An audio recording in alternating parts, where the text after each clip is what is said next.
Thank you, Congressman, for having us here today. Today we would like to talk a little bit about the possibilities for the Resolution 252 that just passed at the House Foreign Committee back in March 4th by only one vote difference. What are the chances for the bill to go to the House floor? Well, as with anything else, we need to get the votes. And what you're going to see, and what you're already seeing, of course, is that the Turkish lobby will push against it, and the State Department will push against it. And so it's really important for the Armenian diaspora, the Armenian American community, to spend time seeing their congressmen, their senators, and saying, look, this is really important, and we should vote on this and not just let it die in committee. The chances for the back in 2007 when the same resolution passed, we were talking about having about 230 votes for it. Right. What are the possible?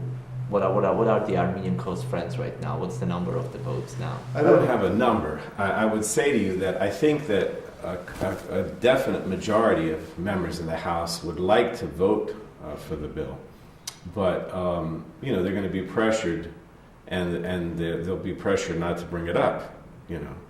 The one difference there are a couple differences between this time and last time. I think last time the president, in that case Bush, came out very strongly against it and really worked hard to say that this was not a good thing. I don't think you're going to see the same thing coming from the Obama administration. They're basically not, the administration obviously does not want the bill to come up, but they're not going to push as hard against it as the Bush administration. And I think part of that is because they're frustrated with Turkey. In other words, they don't think the protocols are going anywhere. They're disappointed that the Turkish parliament hasn't brought up the protocols. And so they're not going to push hard to say don't bring this resolution up. They're not going to support it, but they're not going to push hard against it. So we have that in our favor.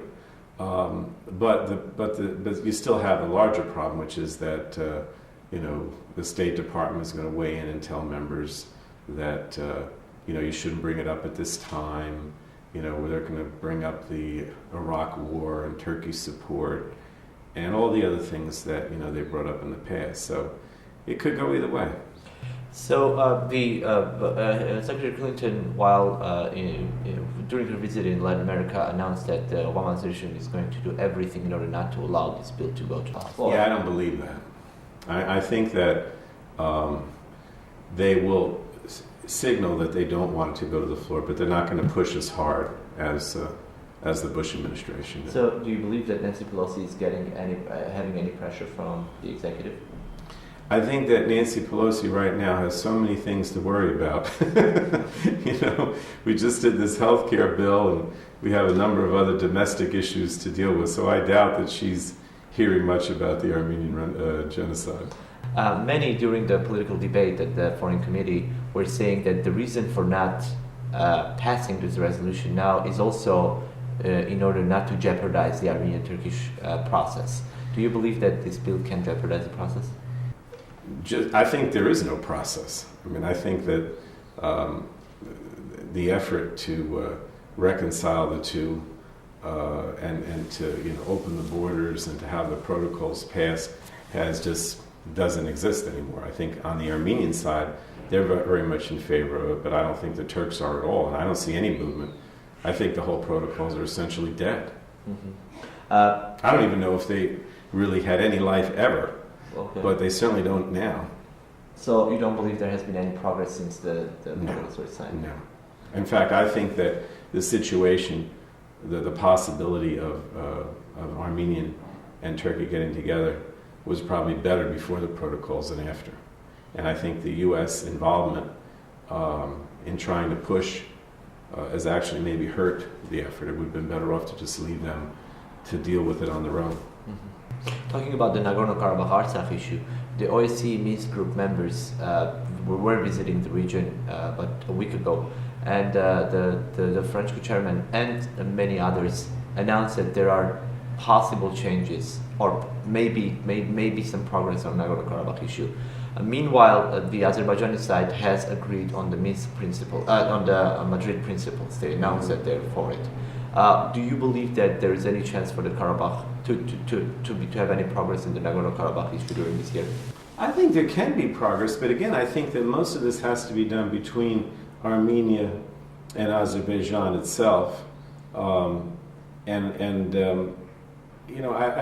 think there's a desire on the part of the two countries to come to an agreement, and on the leadership in the two countries, and maybe it would be best for let them to try to work it out themselves and not maybe have so much of a push from some of the other countries, because I do think that they themselves would like to come to an agreement and have peace. Just overall, if you were to assess possible movements within the South Caucasus region on the Armenian-Azerbaijani, Armenian-Turkish relationships, what possible trends do you see for this upcoming year? Well, I think that all the countries realize that peaceful settlement and open borders, the peaceful settlement of Nagorno Karabakh, the open borders between Armenia, Azerbaijan, Turkey are all beneficial, because they're an economic entity or region in the South Caucasus that need each other, if they're really going to progress economically. And so that's why I continue to be optimistic that either now in the next 6 months or a year or in the long run that we can resolve these things. The problem remains is that the Armenian-Turkish process seemed to be possible without Nagorno Karabakh. Do you see that possible? Well, I don't think they should be linked. I think it's a mistake to try to link a settlement in Nagorno Karabakh with Turkey opening its borders. I think that they should be decoupled. Is it healthy to decouple them? I think so, yeah, because I think that a lot of this has to do with the domestic situation. In other words, I think that there's been so much pressure from outside on Turkey and Armenia with regard to these protocols that it's created a situation domestically where it may be more difficult for the parliament and the leaders to actually do something.